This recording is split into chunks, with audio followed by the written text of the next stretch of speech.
Ladies and gentlemen, Undersecretary Claire Castro, the Palace Press Officer.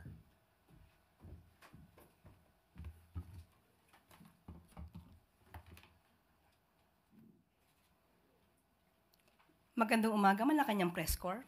Welcome sa ating press briefing ngayong araw. Simulan natin sa mga magandang balita na dala ng administrasyon ni Pangulong Ferdinand R. Marcos Jr. sa Bagong Pilipinas.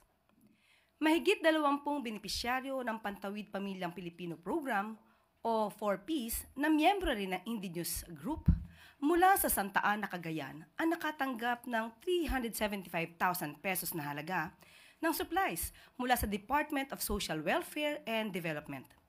Ang nasabing supplies gaya ng fish smoking machine, sealing machine at iba pa ay para sa kanilang fish processing business.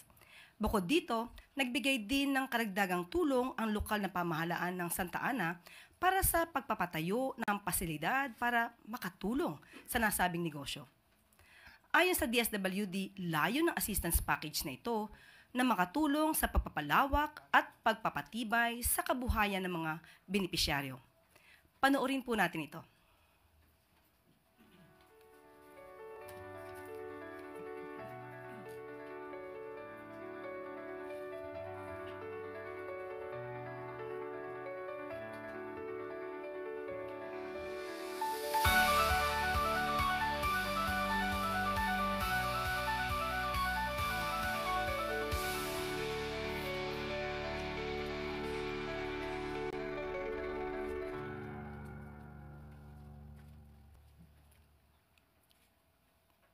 Isa pang good news, nasa 45 pesos kada kilo ang maximum suggested retail price or MSRP ng imported rice kasunod ng patuloy na pagbaba ng global rice prices.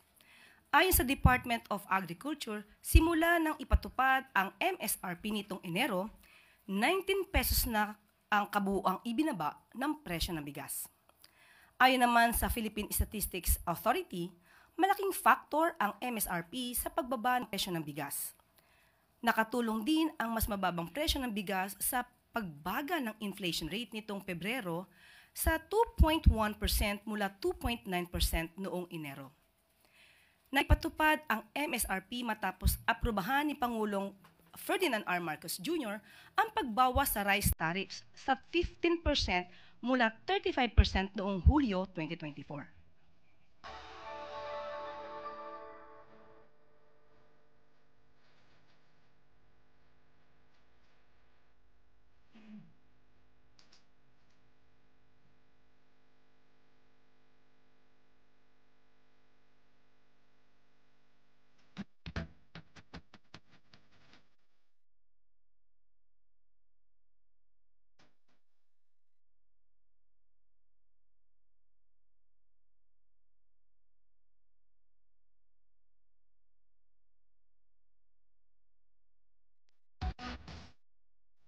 Ito po ang mga goods natin sa araw na ito. Sa puntong una ay pakilala ang mga kasama natin sa briefing ngayong umaga para usapan ang mga operasyon sakaling tumama ang tinatawag na dabigun. Narito si Nafibox Director Sito Pakulkol,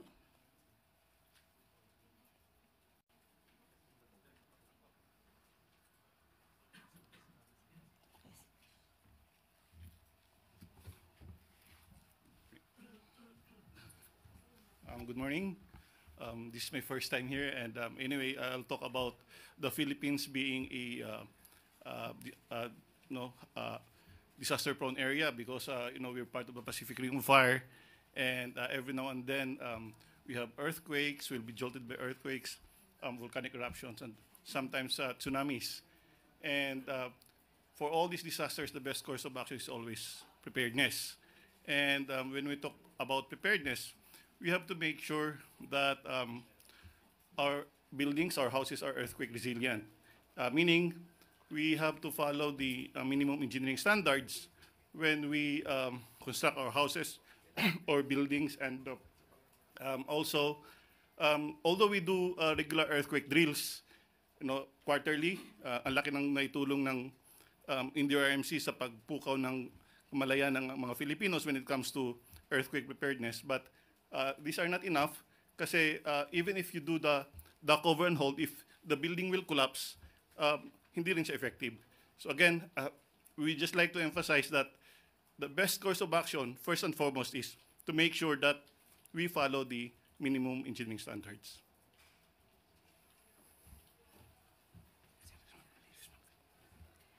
At narito rin po si DPWH Undersecretary Maria Catalina Cabral.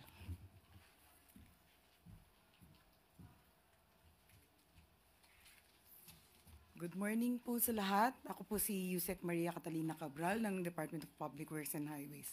Kami naman po sa DPWH ay tuloy-tuloy ang paghahanda para sa ating earthquake preparedness.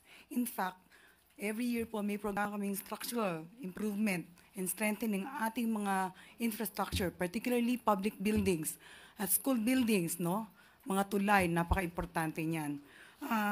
We have already completed more than, I think, 124 assessment and retrofitted mga public buildings in Metro Manila. Meron na rin po kami nakaprogramang 500 plus public buildings na funded po ng aming local fund and ODA. Meron kaming partnership sa World Bank.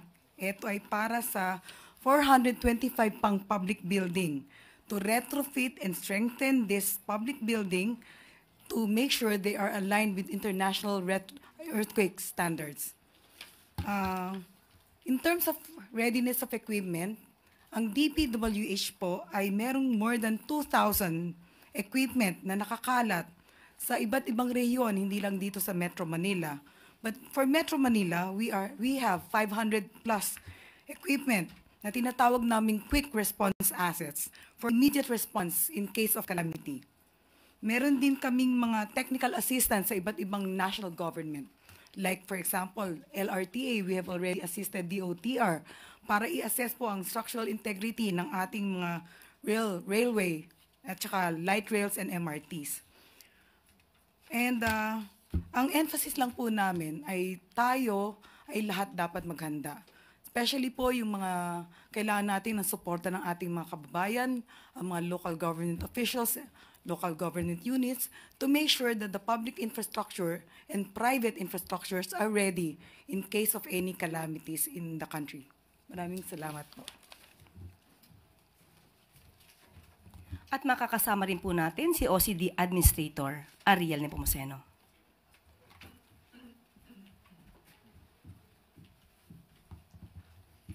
Good morning to everyone. Bilang paghahanda dun sa posibilidad ng malalaking lindol, particular dito sa lagi natin pinag-uusapan, yung the big one, wherein kung baka gumalaw yung West Valley Fault System, tatlong bagay ang ginagawa ngayon ng pamahalaan. Unang-una, pinagbubuti pa natin lalo yung lagi yung naririnig na National Simultaneous Earthquake Drill. Hindi lang po ito yung duck cover and hold, ipaliwanag ko lang. Ang lagi lang natin nakikita na mas prominent is the public participation on the duck cover and hold, which will help save the citizens within the first few minutes of the earthquake. Subalit kasabay niyang National Simultaneous Earthquake Drill, ang hindi natin nakikita is the drill among the responding government agencies with regard to our capability to still communicate with each other during the earthquake and the aftermath of the earthquake. Importante yung kakayanan ng ating pamahalaan na lagi pa rin na ma-establish namin yung tinatawag na command and control during the incident. So, pinag-iigin natin yan at gumagawa rin tayo sa NSED ng iba't ibang scenarios bilang pagpapabuti pa o pagpapaiting nitong ating exercise. Ibig sabihin, hindi lang natin gagawin ito sa umaga or tanghali. Sa next earthquake drill, halimbawa, gagawin natin yan sa gabi. Kasi kung sa gabi, halimbawa, mangyari lindol, lahat kami, kasama rin naman kami, except with some personnel of the AFP, nasa bahay po tayong lahat. So it is also important that we do different scenarios. And we will also incorporate, for example, a tsunami preparedness during NSED. Dahil may mga lugar na may banta rin ng tsunami in case magkaroon ng malaking lindol. So number one is NSED improvements, more scenarios that will be practiced by all agencies, both national and local government units, plus the participants from the private sector. Pangalawa, yung kapasidad mismo ng pamahalaan, both in the national government and the local government units, binabantayan natin na lalo pang mas dumami yung ating mga kasamahan that will be given the special skills, especially for the collapse structure rescue. So marami naman ho tayo. Ang backbone namin will be, of course, the Armed Forces of the Philippines, meaning Army, Navy, Air Force. Kasama rin namin ang PNP, Philippine Coast Guard, and the BFP. Sila yung ating backbone, plus the volunteers from the local government units. Marami naman tayong sanay.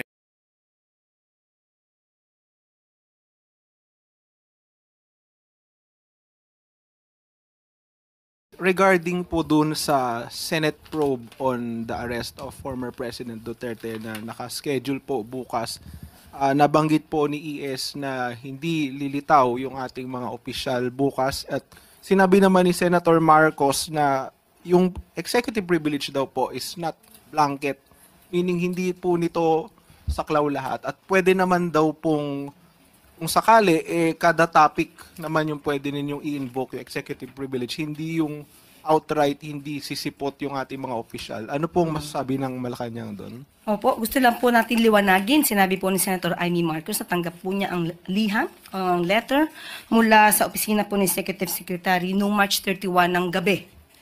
So as of March 31 ng ating press briefing ay wala pa pong nagiging desisyon patungkol po dito. So yan po ay liliwanagin lamang po natin. Pero yun nga, sabi po ni Senator Amy Marcos, natanggap po niya yung letter ng gabi na po ng March 31. At ayon nga po sa napagdesisyonan, alam na po ng mga cabinet members natin, ng mga cabinet officials natin, na sapat na po. Sa kanilang pananaw ay sapat na po ang kanilang mga nasabi, na ibigay na facts, mga data, sa naunang hearing sa ni Senator Amy Marcos. At yun po, at sa tingin po namin ay sapat na po considering the fact na nagkaroon na rin po siya ng kanyang preliminary findings. So, yun po, at hindi po natin masasabi na hindi naman po tinugunan ang mga katanungan kung ito po ay in aid of legislation. So malamang po ay sapat na po ang mga nasabi ng ating mga cabinet officials para makagawa na po siya ng kanyang batas patungkol po dito. Sabi ni Senator, it would have been an opportunity daw po sana sa administration to prove na walang tinatago ang inyong administrasyon hinggil sa pag-aresto. Wala naman pong tinago dahil sapat na po yung napakahabang oras nung unang hearing para po masabi ang dapat na masabi po ng ating mga cabinet officials patungkol po dun sa pag-surrender kay dating Pangulong Duterte sa ICC. And she said she would ask for reconsideration. So obviously, will there be a change in the stance of Malacanang with regard to this? And looking forward, magiging ganito na po ba yung magiging patakaran kapag may mga hearing na may kinalaman sa administrasyon? Tignan po natin kung ano po mangyayari kung siya po ay nag-a-ask ng reconsideration. Wala pa pong tugon dito si E.S. Bersamin.